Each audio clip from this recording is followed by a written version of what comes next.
এই দিক দিয়ে আল্লাহ রাব্বুল আলামিন আজরাইলকে ডেকে ডেকে বলে, রে আজরাইল, তুমি চলে যাও আমার হাবিবের কাছে রে, আমার হাবিবের কাছে গিয়ে আগে সালাম দিবা।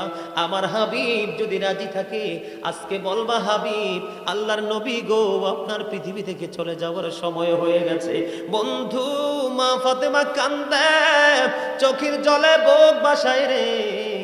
ও বাবা, দরজায় কে গো, করা নাড়া দিল। মা ফাতেমা কান্দে, মা ফাতেমা সইতে পারে না।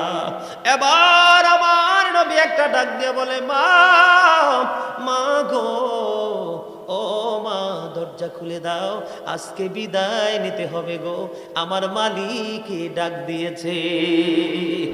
বন্ধু, মা ফাতেমার কান্না, মায়েশা সিদ্দিকা রাদিয়াল্লাহু তাআলা আনহার পিঠ মুবারকের সাথে নবীর পিঠ মুবারক লাগাইয়া আমার নবী বলতেছে, লা ইলাহা